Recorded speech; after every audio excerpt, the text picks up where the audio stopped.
Hello friends, welcome to home food recipes. આજે આપણે બનાવશું બિલકુલ પણ કડવું ના લાગે એ રીતે ભરેલા કારેલાનું શાક।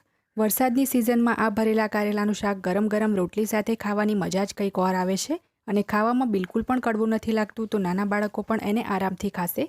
આ ભરેલા કારેલાનું શાક આજે આપણે થોડીક નવી રીતે બનાવશું, જેથી એ ખાવામાં પણ ટેસ્ટી લાગશે।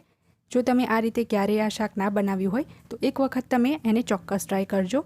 ખાવામાં એ હેલ્ધી પણ ખૂબ જ હોય છે। તો ચલો એને બનાવવાનું શરૂ કરીએ।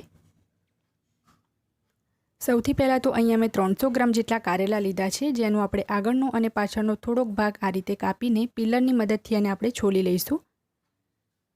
કારેલાનો જે ઉપરનો ભાગ હોય છે એ થોડો હાર્ડ અને રફ હોય છે, તો આપણે આ રીતે પિલરની મદદથી થોડુંક એને છોલી લેવાનું છે। અહીંયા મને માર્કેટમાં આ રીતના મોટી સાઇઝના જ કારેલા મળ્યા, તો મેં એ લીધા છે। જો તમે નાની નાની સાઇઝના કારેલા લેશો તો ભરવા માટે એ ખૂબ જ સારા રહેશે। આખા કારેલાને આ રીતે છોલી લીધા પછી આપણે એને વચ્ચેથી 2 ભાગમાં આ રીતે કાપી લઈશું। જો કારેલા ખૂબ જ મોટા હોય તો તમે એને 3 ભાગમાં પણ કાપી શકો છો। હવે આપણે વચ્ચેથી આ રીતે એને ચીરો લગાવી દઈશું અને એની અંદરના આપણે બધા જ બિયા કાઢી લેવાના છે। ચપ્પુની જે આગળની ધાર હોય એની મદદથી કે પછી અંગૂઠાની મદદથી તમારે એની અંદરથી બધા જ બિયા કાઢી લેવાના છે।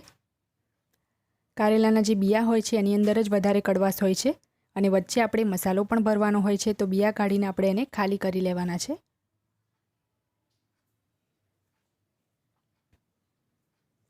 બાકીના બધા જ કારેલા હું આ જ રીતે તૈયાર કરી લઈશ।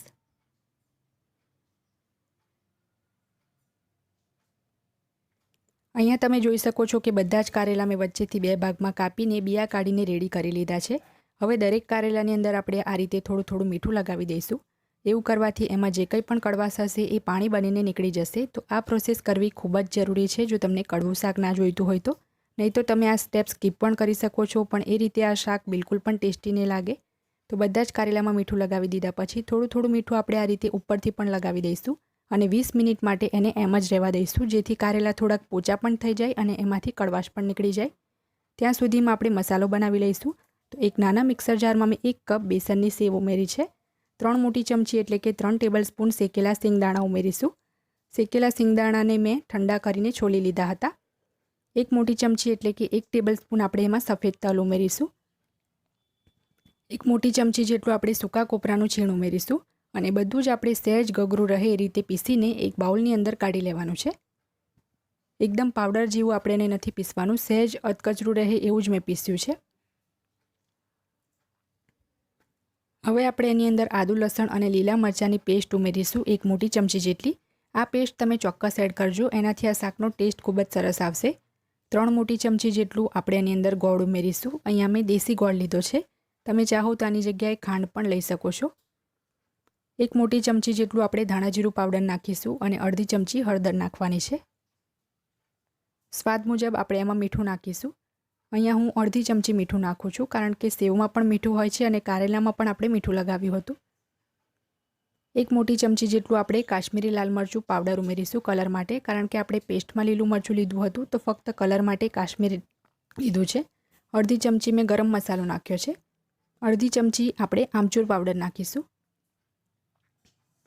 1 મોટી ચમચી જેટલા આપણે ઝીણા સમારેલા લીલા ધાણા ઉમેરીશું। 2 મોટી ચમચી એટલે કે 2 ટેબલસ્પૂન જેટલું મેં તેલ ઉમેર્યું છે। હવે આપણે બધી જ વસ્તુને હાથથી જ બરાબર આ રીતે મસળીને મિક્સ કરી લેવાનું છે, જેથી ગોળ પણ બધા જ મસાલામાં મિક્સ થઈ જાય। તો આ આપણો કારેલાનો મસાલો બનીને તૈયાર છે। આની અંદર પાણી બિલકુલ પણ નથી ઉમેરવાનું, એ વાતનું ધ્યાન રાખવું। 20 મિનિટ થઈ ગયા પછી તમે જોઈ શકો છો કે કારેલામાંથી આ રીતે થોડુંક પાણી અલગ થયું છે। એની સાથે જ કારેલાની જે કડવાશ હશે એ પણ જતી રહેશે। તો હવે આપણે એમાં પીવાનું થોડુંક ચોખ્ખું પાણી ઉમેરીશું અને અંદર બહારથી આપણે આ રીતે એને ધોઈ લેવાના છે, જેથી એમાં જે કંઈ પણ મીઠું લગાવ્યું હતું એ નીકળી જાય। આ પ્રોસેસ કરવી ખૂબ જ જરૂરી છે। જો તમે આ પ્રોસેસ કરવાનું ભૂલી ગયા તો તમારે બધું જ શાક ફેંકી દેવું પડશે। તો જો તમે એમાં મીઠું લગાવ્યું હોય તો યાદ રાખીને 2 થી 3 વખત આ રીતે કારેલા ધોઈ લેવા।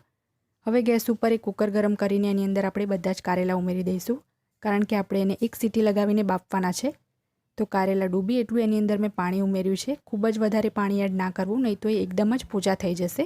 તો ઢાંકણ ઢાંકીને 1 સીટી આપણે મીડિયમ ફ્લેમ પર લગાવી દઈએ। 1 સીટી મીડિયમ ફ્લેમ પર લગાવ્યા પછી કુકરની જે વરાળ હતી એ મેં જાતે જ નીકળવા દીધી હતી। તો હવે આપણે અહીંયા એક વાસણ મૂકી દઈશું અને એની ઉપર મેં મોટો ગરણો મૂક્યો છે. એમાં આપણે બધું જ પાણી નિતારી દઈશું અને પંખાની નીચે આપણે કારેલાને ઠંડા થવા દેવાના છે, કારણ કે અત્યારે આ ખૂબ જ ગરમ છે તો આપણે એમાં મસાલો નહીં ભરી શકીએ. અને કારેલા અહીંયા મેં એકદમ જ પોચા પડી જાય એટલા નથી બાફ્યા, આ રીતે થોડાક કડક જ રાખ્યા છે, કારણ કે પછીથી પણ એ ચડશે. 10-15 મિનિટ પછી કારેલા ઠંડા થઈ ગયા છે તો આપણે જે મસાલો બનાવ્યો હતો એ આપણે એમાં ભરી લેવાનો છે. એકદમ સરસ રીતે દબાવીને મસાલો ફિલ કરીશું, જેથી કારેલું બિલકુલ પણ ખાલી ના રહે. અને મસાલો ભર્યા પછી આ રીતે કારેલાને દબાવીને સીલ કરી લઈશું, જેથી કારેલું કૂક કરતી વખતે મસાલો બહાર ના નીકળી જાય. આ જ રીતે આપણે બાકીના બધા જ કારેલા રેડી કરી લેવાના છે. અને અહીંયા મારા કારેલા એકદમ મોટા નથી, પતલા પતલા જ છે, તો મેં મીડિયમ ફ્લેમ પર 1 સીટી લગાવી છે. જો તમારા કારેલા થોડાક જાડા હોય તો તમે 2 સીટી પણ લગાવી શકો છો. તો અહીંયા તમે જોઈ શકો છો બધા જ કારેલા મેં ભરી લીધા છે. અને હવે થોડુંક સ્ટફિંગ વધી ગયું છે, એમાં આપણે 1/4 કપ જેટલું પાણી ઉમેરીને બરાબર મિક્સ કરી લઈશું. એને આપણે પછી યુઝ કરવાનું છે. હવે મેં ગેસ ઉપર એક પેન ગરમ કરવા મૂક્યું છે. એમાં 3 મોટી ચમચી એટલે કે 3 ટેબલસ્પૂન તેલ ઉમેર્યું છે. તેલ ગરમ થઈ જાય પછી 5 ચમચી જીરું અને 5 ચમચી હિંગ ઉમેરીશું. અને જે કારેલા આપણે ભરીને રાખ્યા હતા એ આપણે તેલમાં ઉમેરી દઈશું. તો કારેલા ઉમેર્યા પછી આપણે પેનનું જે હેન્ડલ છે એને પકડીને કારેલાને મિક્સ કરી લેવાના છે અને ઢાંકણ ઢાંકીને સ્લો ફ્લેમ પર 5 થી 7 મિનિટ માટે કૂક કરીશું. 7 મિનિટ પછી મેં ઢાંકણ ખોલી લીધું છે. વચ્ચે મેં 2 વખત એને ઢાંકણ ખોલીને મિક્સ કર્યું હતું, જેથી નીચેથી ચોંટી ના જાય. અને કારેલા આપણા ઓલરેડી જ બાફેલા હતા તો આપણે એને વધારે કૂક કરવાની જરૂર નથી.